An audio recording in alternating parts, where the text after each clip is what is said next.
Hey everyone, and welcome back to another RuneScape video. Due to popular demand, I've decided to make once again another video about RuneScape Classic. It's a great part of RuneScape's history and has some stuff that doesn't get talked about too often. Anyway, let's just get into the video. Number 10. Mass Ban.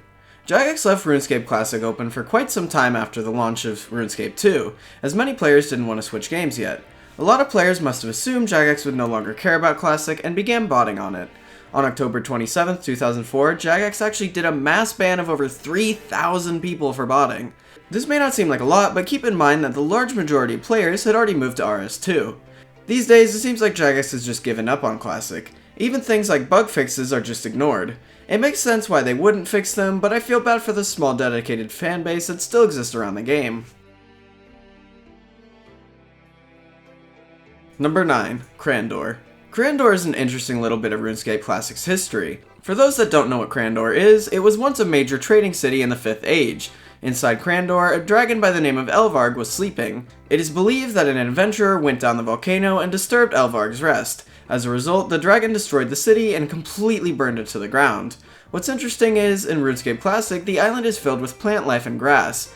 I think Jagex realized the hole in their lore, and sometime later in RuneScape 2, the island is then changed to be nothing but dirt and ash. Although it is possible plants could have regrown, it's pretty unlikely, and Jagex probably thought the same when they updated it. Number 8. Barbarian Outpost. Now you may notice on RuneScape Classic's map, the area where Barbarian Outpost exists today doesn't exist yet, but if you look closely, you'll see it's placed right next to the Legends Guild. This isn't a very notable fact, but I'm glad they did end up moving it. It'd be quite strange to have a group of barbarians right next to a guild meant for actual legends. Number 7. No music. RuneScape Classic is eerily silent at times. There's absolutely no music within the game for you to listen to. There were actually plans to add music though. In a news post from 2003, they said they'd start working on an interactive music system soon. This means the music would change based on what you were doing and where you are, much like the music seen in today's game. Anyway, they appeared to have hired a musician. As they say in a news post, he'll have a lot of work to do. I'm assuming whatever tracks they had to make never made it into Classic, and were instead held to be used with RuneScape 2. I don't know that for sure, but it's my guess at least. Number 6. Sounds. Pretty much every sound that exists in RuneScape Classic comes from the Gower household. When all three Gower brothers lived at home together, they came up with the following idea. Rather than make the sound on a computer or pay for it, they could just record them themselves. We don't know specifically which sounds were made by them and where, except for a select few. For example, we know that the sound of cooking in Classic is actually the sound of the Gower brothers' mother making bacon. Number 5. Kitchen development.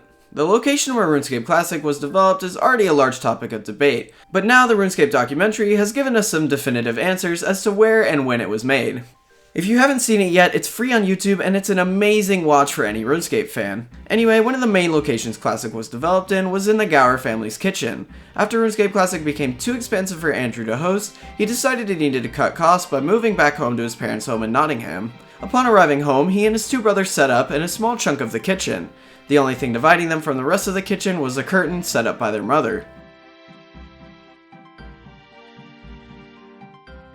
Number 4. Password recovery system.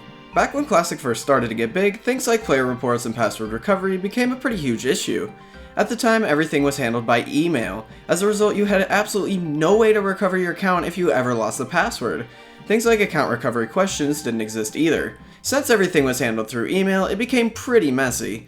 In response, Jagex had to find a way to make things a bit more manageable. In the documentary, Andrew says they went through anywhere from 20 to 30 systems just to support these parts of the game. Anyway, I do feel kinda bad for those players who lost their password before these systems existed. I can only imagine all the items and skills they lost. Number 3. Jagged map. Something you may notice when looking at the RuneScape Classic map is that it appears to be very jagged and just randomly cuts off at a few parts. Well, you're probably thinking they must hide this in-game some way, right? Well, the answer to that is they do not. In-game, the map just randomly cuts off to become huge chunks of ocean. Honestly, when I first saw this in-game, I thought it was a version of the Waterworld glitch that I featured in a previous video. I'm surprised they didn't try to disguise it in some way, like maybe add a fence or some forest around it. Then again, you probably wouldn't have been able to see that far back then anyway. Number 2. Private Adventures. This is a feature planned by Andrew back in 2003.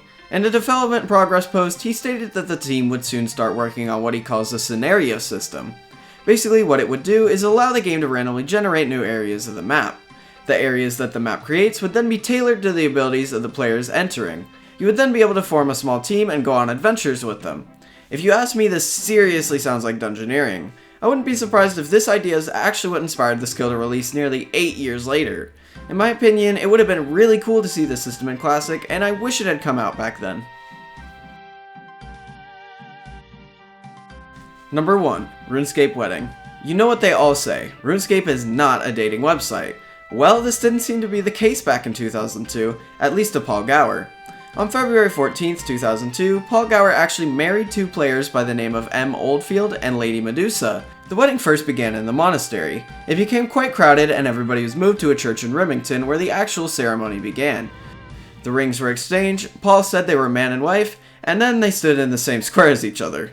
Shortly after, Paul sent a message to everyone in-game celebrating their marriage.